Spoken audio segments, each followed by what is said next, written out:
ఆ బాక్సులు నేను మార్కెట్ కి తీసుకొని వస్తే 100 రూపాయలు, 80 రూపాయలు, 90 రూపాయలు బాక్స్ రేటు. నేను ఎప్పుడు దేవాలా? నాకు కనీసం అంటే 6 లక్షలు 7 లక్షలు ఖర్చు పెట్టింటే 1,00,000 రూపాయలు కూడా రాదు. నాకు కనీసం అంటే 1,00,000 రూపాయలు కూడా నాకు ఈ పంట మొత్తం ఉడుకుంటే కూడా 1,00,000 రూపాయలు రాదు. పక్క రాష్ట్రంలో మనకి ఈడ పక్కన 20 కిలోమీటర్లు గొడ్డిపల్లిలో ఒక బాక్స్ వచ్చి ఇదే సేమ్ బాక్స్ 25 కేజీల బాక్స్ వచ్చి 300, 400 పోతా ఉంటే మన పలమనేరు మార్కెట్ లో 60 రూపాయలు, 70 రూపాయలు, 80 రూపాయలు, 90 రూపాయలు అదే టాప్ రేట్. రైతులు ఏం కావాలా? పొంగనూరులో కూడా 200, 250 రూపాయలు పోతుంది. మన పలమనేరులో ఎందుకు ఇట్లా 130 రూపాయలు అంటే టాప్ రేటు? మన పలమనేరులో ఎందుకు ఇంత మోసం జరుగుతా ఉంది? అధికారులు దీనిపైన స్పందించరా? వ్యాపారస్తులు 3 నెలలుగా ఇదే రేటు పలమనేరు మార్కెట్ లో. రైతులు ఆత్మహత్యలు చేసుకోవాలి తప్ప మిగతా ఏమి వాళ్ళకి దిక్కులేదు. రేట్లు తక్కువ సెక్రటరీ గారికి కంప్లైంట్ చేశారు. ఎన్నిసార్లు వాళ్ళకి కంప్లైంట్ చేసినా ఇదే తీరు వాళ్ళది. సెక్రటరీలు కానీ ఇక్కడ ఉన్న యాజమాన్యం కానీ ఎవరు స్పందించట్లేదు. ఏం చెప్తున్నారు సెక్రటరీ? అధికారులు ఏమంటున్నారు? ఏమి వాళ్ళు స్పందించడం లేదు. వాళ్ళు వ్యాపారస్తులు మండి వాళ్ళు ఇద్దరు కుమ్మక్కయ్యి రైతులను ముంచేస్తా ఉన్నారు. ఇంత దారుణంగా ఉంటే రైతులు ఏం కూడు కావాలి? ఒక మనిషి కూల్ వచ్చి 500 నుంచి 600, వాళ్ళకి మధ్యాహ్నం భోజనము, మళ్ళా కూల్ డ్రింక్. కనీసం అంటే ఒక మనిషికి 700, 800 రూపాయలు కూలి రైతు ఈ రోజు వచ్చి కూలీలకు వచ్చి తెల్లాటి 7 గంటలకు వస్తే 1 గంటలకు కాయలు కోస్తారు. ఒక మనిషి వచ్చి 15 బాక్సులు కోస్తారు. బాక్స్ వచ్చి 40 రూపాయలు పడుతుంది కూలిపాటు. ఒక మనిషికి వచ్చి 1000 రూపాయలు పడుతుంది మా కూలిపాటు. కుర్రి ఉండింది 120 ఉండింది, 270 రూపాయలు అయింది. 290. ఈడ చూస్తే పలమనేరులోకి వచ్చి చూస్తే టమాటాలు వచ్చి టాప్ రేటు 120 రూపాయలు కట్టి యావరేజ్ 80 రూపాయలు, 70 రూపాయలు వేస్తున్నారు. ఇదే కాయ పుంగనూరులో వచ్చి 190, 200 వేస్తున్నారు. కోలార్లో వచ్చి 350 రూపాయలు వేస్తున్నారు. ఈ పలమనేరులో వచ్చి వ్యాపారస్తులు మార్కెట్ వాళ్ళు కుమ్మకెళ్ళి అది దారుణంగా రేట్లకి ఎత్తుకుంటున్నారు టమాటాలు.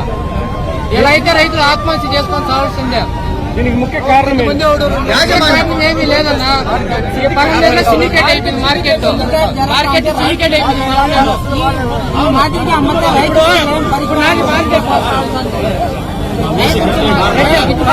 పలమనేరు మండీలో వచ్చి ప్రతి మండీ అతను వచ్చి 2 బండ్లు 3 బండ్లు కట్టుకుని ఇక్కడ మా కాడ వచ్చి 80 రూపాయలు తీసుకుని బయట వేరే వాళ్ళకి 150 రూపాయలకి వేస్తున్నారు. అదే సార్ మేము ఆ మాట అడిగితే నీకు అవసరం లేదు మండీలోకి తేవద్దు.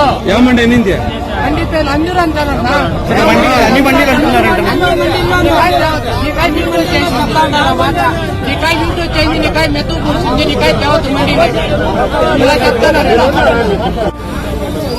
పలమనేరు మండీలో 15 కేజీల బాక్సులే ఉండాల.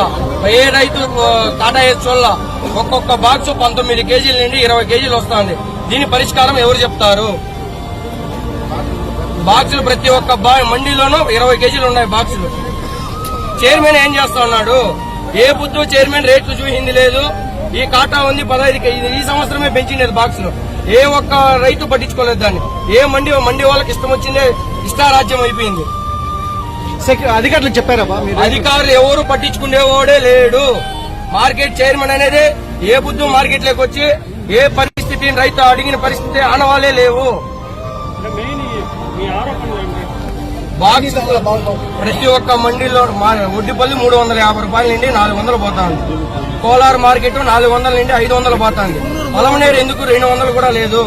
100 రూపాయలు, 20 రూపాయలు బాక్స్. అంతా సిండికేట్ అయ్యి వాళ్ళ ఇష్టారాజ్యం అయిపోయింది. పట్టించుకునే నాదే లేడు. ఎక్కువ తక్కువ 15 కేజీల బాక్సులే లేవు పలమనేరు మార్కెట్ లో. ప్రతి ఒక్క మండీలోనూ 18 కేజీల నుండి 20 కేజీలు. తక్కువ వేస్తే తక్కువ అంటే భర్తీలు లేవంటారు. దాంట్లో రేట్ తగ్గిస్తారు. వ్యాపారస్తులకు ఏం సంబంధం అండి? మండీ వాళ్ళు చూసుకోవాలి. అదే వ్యాపారస్తునికి ఏం సంబంధం? మండీ వాళ్ళు ఎవడు పట్టించుకునే వాళ్ళు లేడు. వాళ్ళ ఇష్టమే. అడిగితే ఏమన్నా ఇష్టం చాలండి, లేకంటే వదిలేయండి. వాళ్ళు ఏం చేస్తా ఉన్నారు? ఇంత పాటలు ఎక్కువ 16 రూపాయలు ఒక బాక్స్ కు కమిషన్, 1 రూపాయి మళ్ళాక కమిషన్. మళ్ళాక వాళ్ళు ఏం చేస్తారు? 20, 30, 100 అంటే అది ఆడి కూర్చా మేము ఊరు కోసుకోవాలి. ఎట్లా రైతు గడ్డెక్కేది? ఒడ్డు పల్లి పోవచ్చు. ఈ కోట పోవచ్చు, కోలారు పోవచ్చు, పుంగనూరు పోవచ్చు, మదనపల్లి పోవచ్చు. వీళ్ళ లారీలు పెట్టుకొని రైతులను ముందు పంపిస్తా ఉన్నారు. అంటే ఒక్కొక్క మండి వాడు 2 లారీలు ఎవరు సంపాదించా, రైతు బాగుండగా సంపాదించింది. ఈ రైతు సరిగా ఉండాలా, వీళ్ళు ఏళ్ళ ముందు పోయినదే మనం ఏం గట్టయితా ఉన్నాము. దాన్ని ఏం చించాడయ్యా ఈ పొద్దు సస్తే మన్ను వీళ్ళు ఎవరు ఒప్పుకుంటారు? లారీ పెట్టుకున్నారు. ఎవరు సొత్తు నుంచి వచ్చా ఒక 20 బాక్సులు పెట్టుకొని 2000 బాక్సులు 3000 బాక్సులు తయారైందంటే రైతు వల్ల. అప్పుడు రైతుని ఏం చేస్తా ఉన్నారు? మీ డిమాండ్ ఏమన్నా ఎంతగా చెప్పండి. అదే టెట్రాసు 500 రూపాయలు పోతే 100 రూపాయలు ఖర్చుకొని బాక్స్ మీద. గ్రామము పెద్దపంజాని మండలం. నేను రైతు కృష్ణారెడ్డి మా పేరు. 1 ఎకరా టమాటా చేయాలంటే 3 లక్షల నుంచి 3.5 లక్షల కంటే ఖర్చు వస్తా ఉంది. ఇప్పుడు ఒక కూలి మనిషి కావాలంటే 600-650 రూపాయలు. గిట్టుబాటు ధరలు చూస్తే సరుకులు భారీగా టమాటా ప్రతి ఒక్కరు ఈ సాఫ్ట్వేర్ లో 1 ఎకరా నాటేవాళ్ళు 15 ఎకరాలు 20 ఎకరాలు 50 ఎకరాలు నాటినారు. మార్కెట్ లో సరుకు ఎక్కువగా వస్తుంది. దానివల్ల మార్కెట్ ఒక రోజు అట్లా ఒక రోజు ఇట్లా కొంచెం దూరం ఉండదు. ఏమైతుందంటే ఎక్కువ కాయ వచ్చిన రోజు అప్పంటే అయితే మార్కెట్ పట్టలేదు మనము. అదేమైతుందంటే ప్రభుత్వం కూడా రైతుల మీద కూడా కొంచెం దృష్టి పెట్టాలి. ఎరువు వచ్చి 1300 మూట 2300 రూపాయలు అవుతుంది ఈ రోజు మూట. టమాటా పుర్రి 200 రూపాయలు 160-180 కేజీ ఉంది. 300 రూపాయలు అమ్ముతారు రేటు అమ్ముతారు. ప్రతి ఏ నాయకుడు కానీ ఏ రోజు కానీ ఏ రైతుని ఏమయ్యా మీరు ఎక్కున్నారయ్యా అని ఒక రైతు కూడా ప్రకటించలేదు. మేము కూడా అప్పులు చేసి పనులు చేసి 2 కోట్లు ఇచ్చినానయ్యా ఆత్మహత్య చేసుకునే పరిస్థితి ఉంది. ఇదే మూలలో ఒక మండి టమాటా మండి 45 లక్షలు వడ్డీ కట్టించుకోండి నా దగ్గర. అవమానానికి కట్టుబడి మానానికి ఆస్తులు భూములు ఇండ్లు తాకట్టు పెట్టి కూడా కట్టినాం. ఈ రోజు టమాటా మండీల పరిస్థితి ఒక రోజు అట్లా ఒక రోజు ఇట్లా మార్కెట్ చూస్తే ఇట్లా ఎవరు 160 రూపాయల నుంచి 130 రూపాయలు 140 రూపాయలు రేటు పడతా ఉంది. ప్రభుత్వాలు కూడా కొంచెం మమ్మల్ని సహకరించి రైతుల మీద దృష్టి పెట్టి ప్రతి రైతుని నేనున్నాను అని కాపాడాలయ్యా.